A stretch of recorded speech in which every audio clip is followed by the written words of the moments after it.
Over many years, I've learned that life can be like a fairy tale, and truly amazing things can happen on even very ordinary days.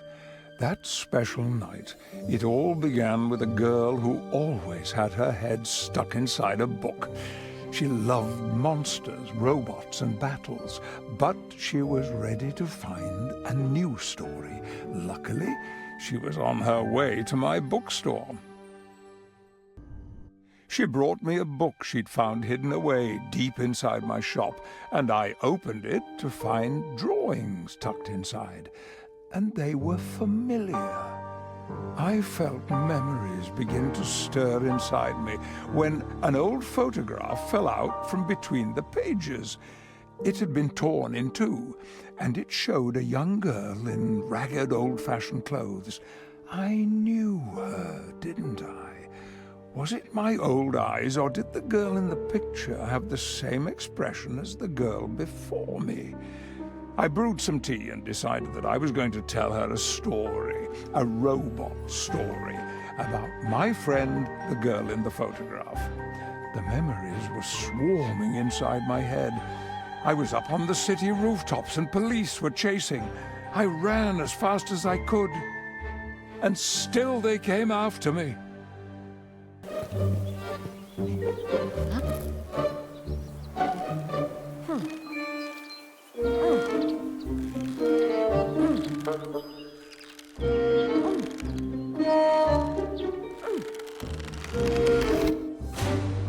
We had such brilliant times together.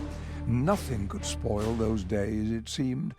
We had no idea what lay just around the corner.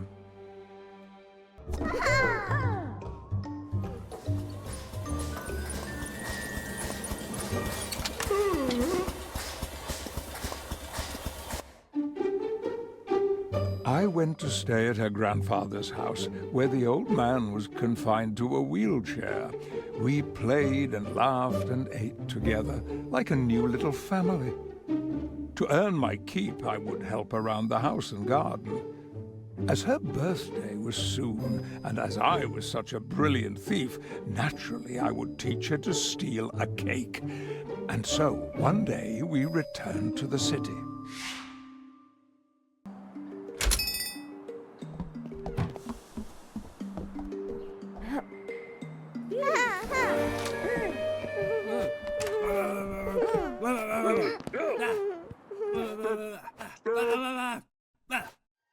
It all went wrong.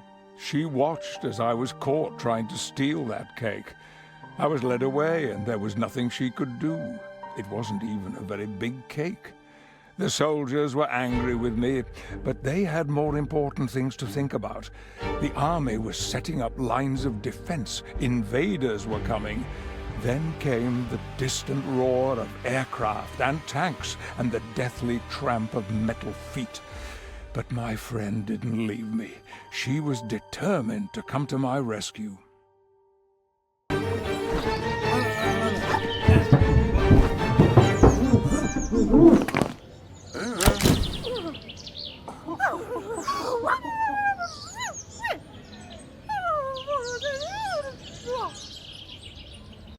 Amazing! It was so funny, getting caught on camera like that in just that moment, bursting into that poor couple's wedding photo shoot. It froze that instant forever. It was our happiest moment, right before everything changed. Sirens wailed and planes crammed the skies with a dreadful noise. The Robot King's army had arrived, and bombing began. Who knew that war could start so quickly and so horribly?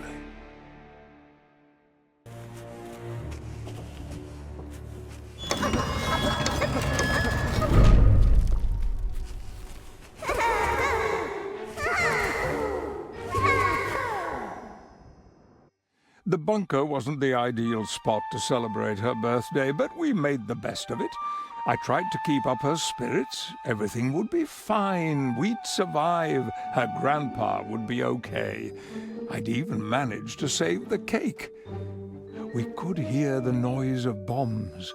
The city was under siege by a merciless enemy. But eventually it became quiet.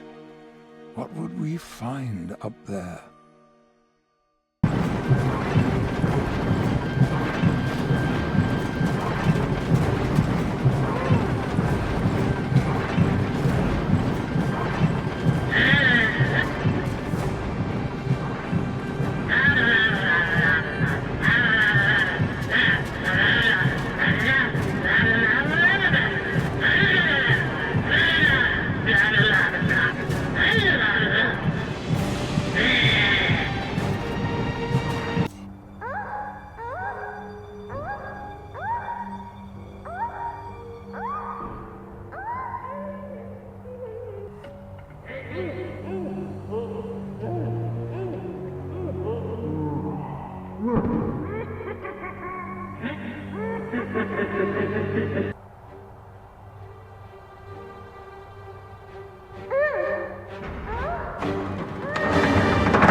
Everything was changing for the worse, and it was all down to the Robot King. People stared at the Red Folk. They started treating them differently. At first, they muttered under their breath, and sometimes they said hateful things. The Red Folk were no good. Now, it was all right to say this out loud. Where did these thoughts come from? Suddenly they were out in the open. I looked at my friend, and she was no different to the girl I knew she'd always been. But she was scared. We needed to get back to her grandpa, who was all alone.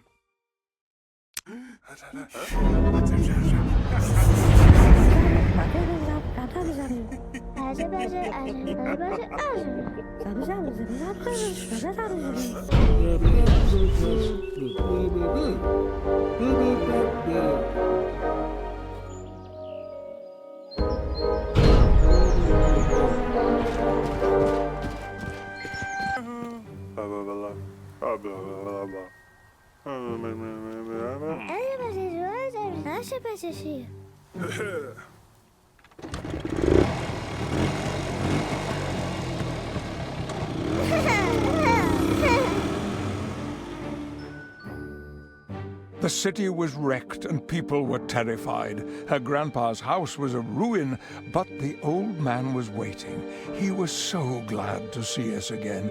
And even if our reunion lasted only a few hours, it was precious to us. Until the door was kicked in. Robot soldiers, unyielding, vicious, completely emotionless, went about their mindless task. Then one of them took a gun and trained it on her grandpa. The robot shot him, but the ray didn't kill him. It just turned him deep red. Now, both of them were Red Folk. The soldiers bundled them into a truck and drove off, taking them somewhere new to live, a place known as the ghetto. Me? The soldiers had no interest in what became of me, so I ran to grab my scooter. I knew I must give chase. I had to help her. What else could I do?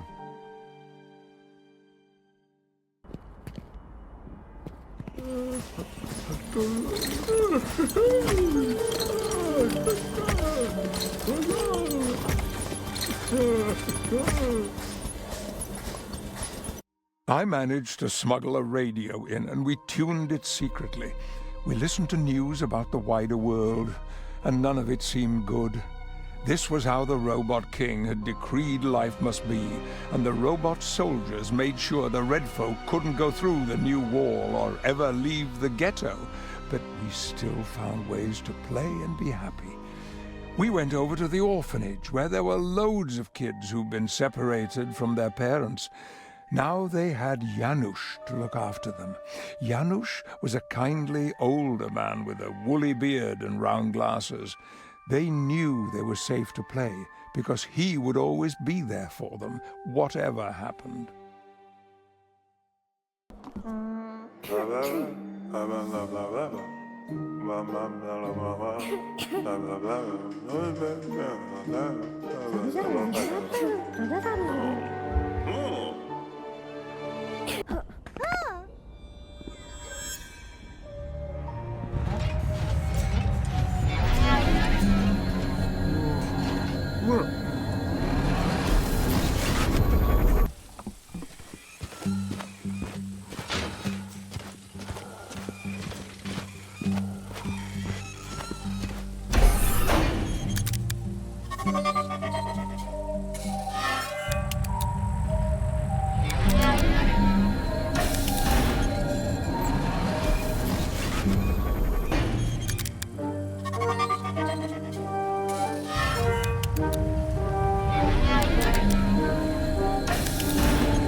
We were resourceful as well as brave.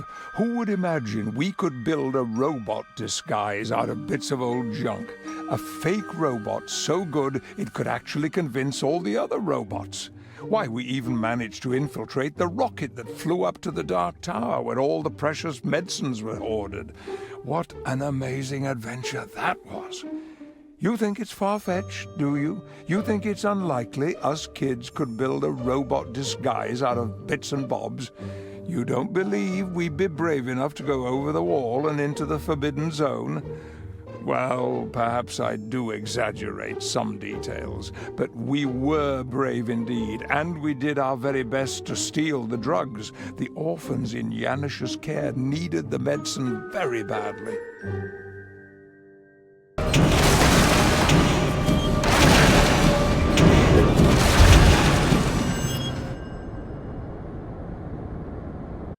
We went back to the orphanage with the drugs we'd stolen. Triumph! Success! Janusz was delighted with us. Many lives would be saved. He told the nurse, Irena, to administer the medicines at once. She had taken note of our bravery and thought we might be useful to the resistance. You see, Irena was involved in smuggling children, 2 or 3 at a time, through the wall to safety in the outside world. It was extremely dangerous. She hid kids in crates and sacks and even coffins, sneaking them under the electronic noses of the robot guards. Discovery would have meant instant death for them all. When winter came, she told the girl and I that it was time for us to embark upon a mission. A very artistic kind of mission.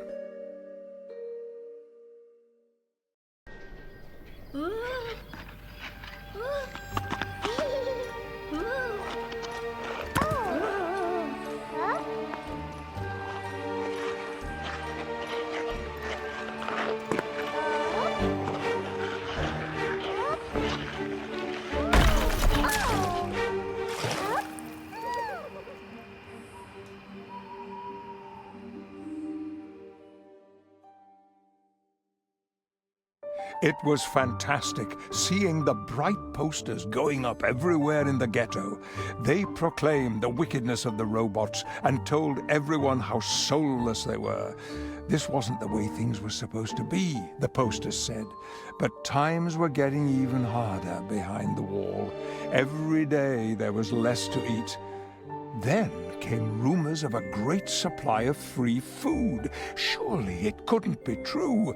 But the rumors went on getting more persistent. Yes, anyone could go to this place and eat as much as they liked.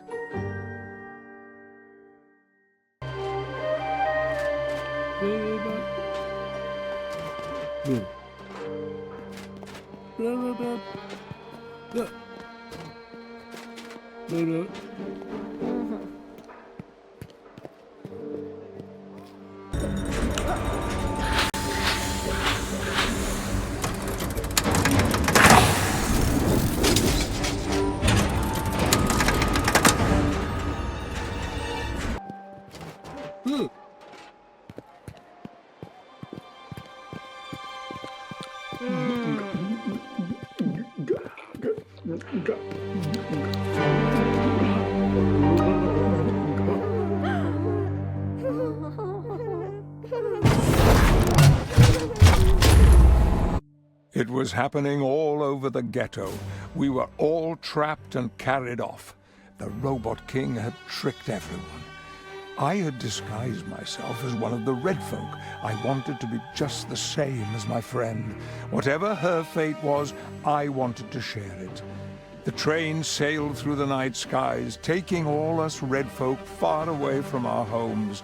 There was a place it was taking us to, a camp that the Robot King had created for us all.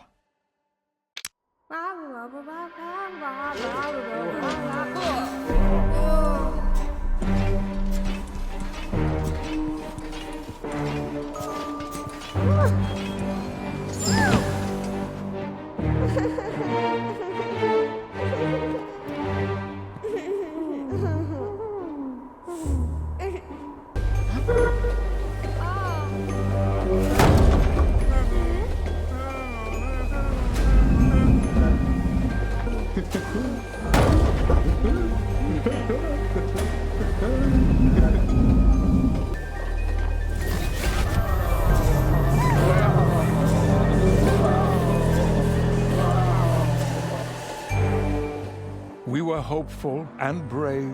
We didn't give in. Soon we were eluding the guards on their flying platforms and making our way to the steam engine. We were too nimble and quick-witted for the clunky guards. Our minds were set upon carrying out our mission of sabotage, rescue, and escape.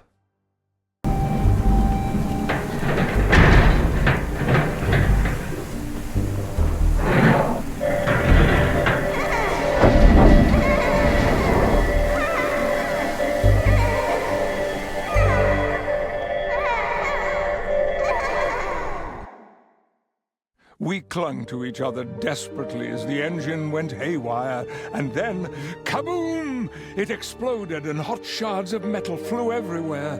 There were enough escape pods for the others. We helped them parachute down to Earth, but there were no pods left for us. Soon we were falling, screaming, towards the ground.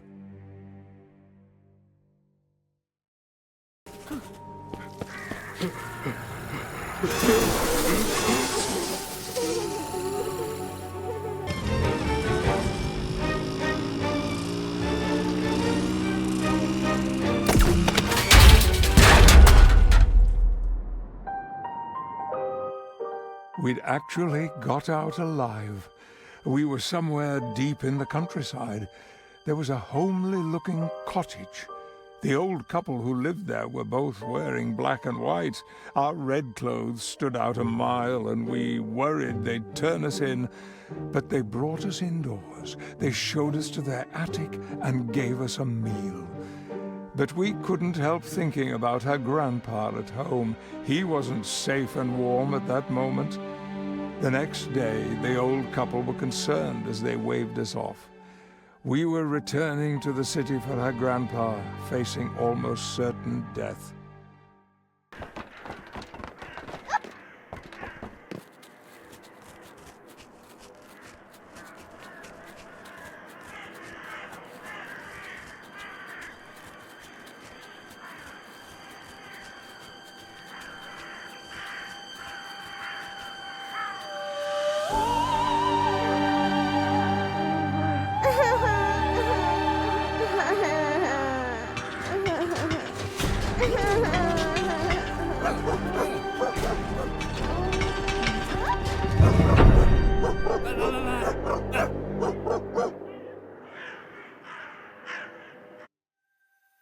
Her grandfather was gone forever, and we were alone, underground, hiding away from the horrible noises above. What was going on up there? Though the odds were terrible, the people fought back, even though some said it was hopeless and much too late. Their weapons were puny compared with their oppressors, but their spirits hadn't been totally crushed. They fought on, but there was no escape in the end. The last of the red folk were rounded up and taken away. We heard terrible noises as we squeezed through the sewers. I heard the full story much later. I also heard that there was truth in the old rumors we'd heard of the people beyond the wall, people who could change your color.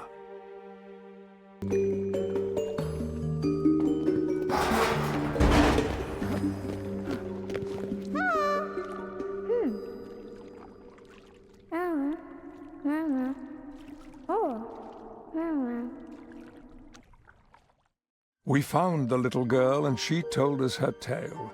She used to live in the orphanage where Janusz was in charge, and he had stayed right there with the kids as he had promised.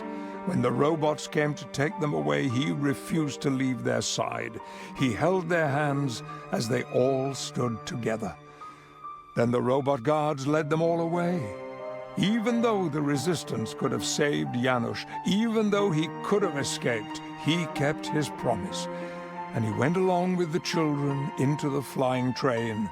It took off, and none of them were ever seen again. But this little girl, she was the only one who got away.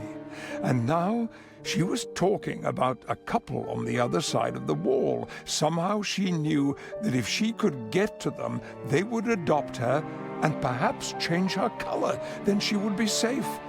Her eyes brimmed with hopeful tears as she said, maybe they would adopt you too as well.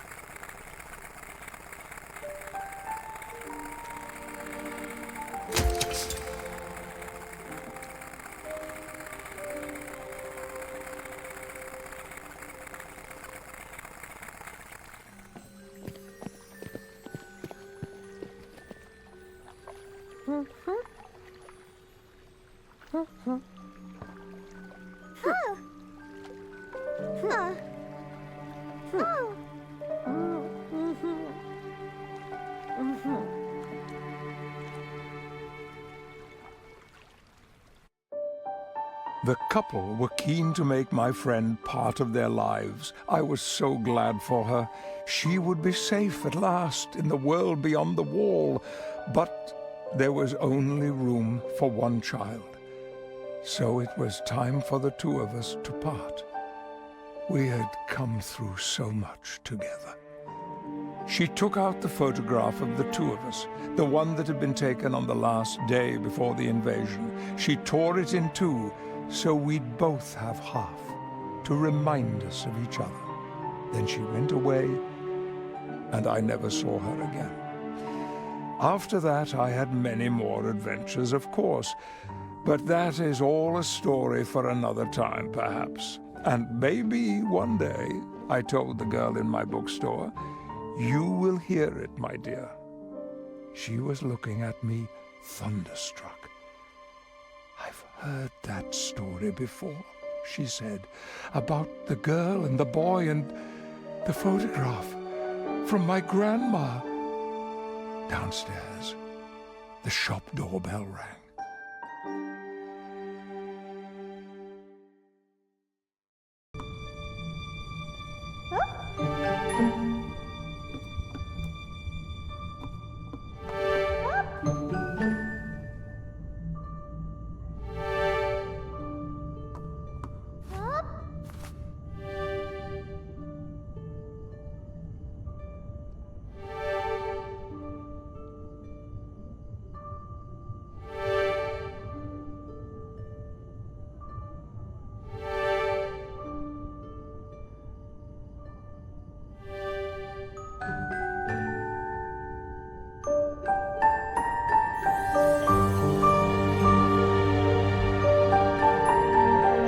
Some kind of magic at work, perhaps.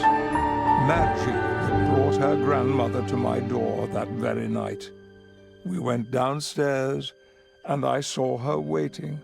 At first, I froze. The girl pushed me closer, And then I recognized my friend. We hugged, and all that time simply dropped away. After all the adventures and the changes that everyone must face, we were the same two kids all over again. That's what I mean when I say life can still surprise us on even very ordinary days. And now my story is done. I dedicate it to anyone who's been forced to part from their loved ones and who has survived long enough to see them again.